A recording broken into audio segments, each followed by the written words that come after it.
this, let me know which one it is. So this is the sign.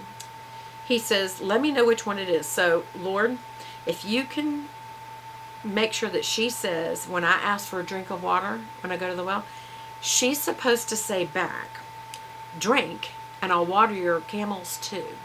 Okay? By this I'll know that you've shown kindness to my master. Before he'd finished praying. I love that line. God's so sweet. So accommodating to us. Rebecca came out and filled her jar on her shoulder, and she was the daughter of Bethuel, son of Milcah, who was the wife of Abraham's brother Nahor. See, we've heard this story before a little bit. The woman was very beautiful and a virgin. It made it very clear, what does that mean? She never slept with a man. Okay. And so he hurried down to meet her, probably because she's so beautiful. He's like, oh, I hope it's her.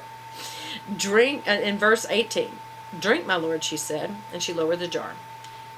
Verse 19, after she'd given him a drink, she said, I'll draw water for your camels too. And he's like, yes, thank you, Lord, thank you. Okay. So she quickly emptied the jar. Without saying a word, the man watched her closely to learn whether or not the Lord had made his journey successful. I'm like, why were you watching? She just said what you wanted her to say. When the camels had finished drinking, the man took out a gold nose ring.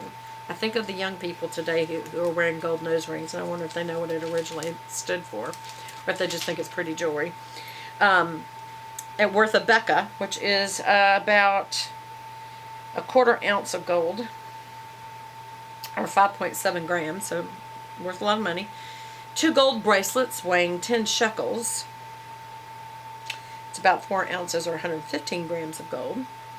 And then he asks, whose daughter are you? Testing it out again.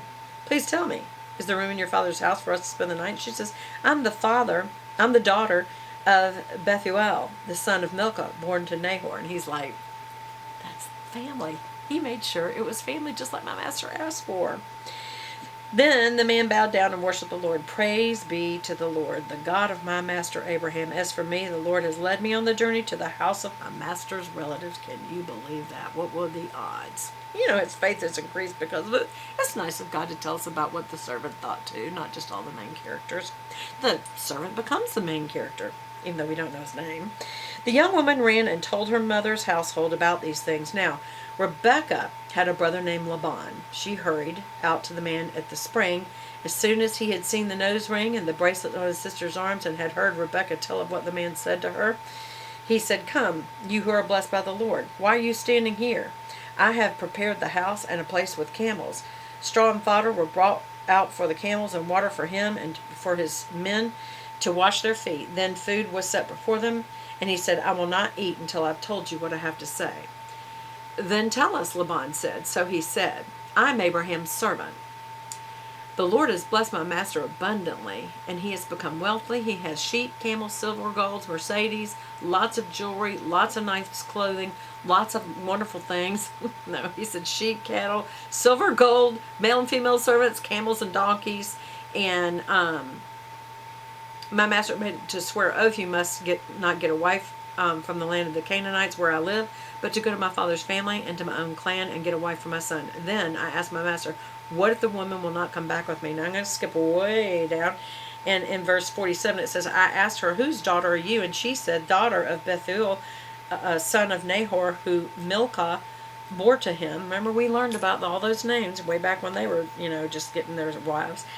Then I put a ring in her nose and bracelets on her arms, and I bowed down and worshipped the Lord, and I praised the Lord, the God of my master of Abraham. Now, if you will show me kindness and faithfulness to my master, tell me, and if not, tell me, so I may know which way to turn. Laban and Bethuel answered, this is from the Lord. Here is Rebekah. Take her and go, and let her become the wife of your master's son, as the Lord has directed. When Abraham's servant heard this, he bowed to the ground. Then the servant brought out gold and silver jewelry and articles of clothing.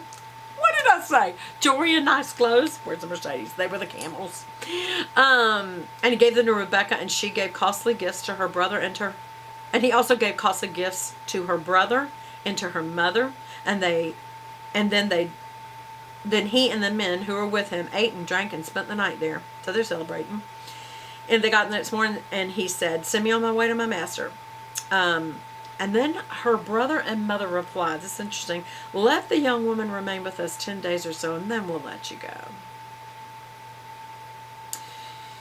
But he said to them, don't detain me. Now the Lord has granted success to my journey. Send me on my way. And then they said, let's call the young woman and ask her about it.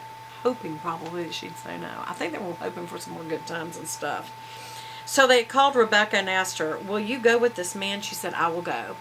Remember before he was worried about if she didn't say that, then he would be released from the oath? She said, no, I'm going. So they went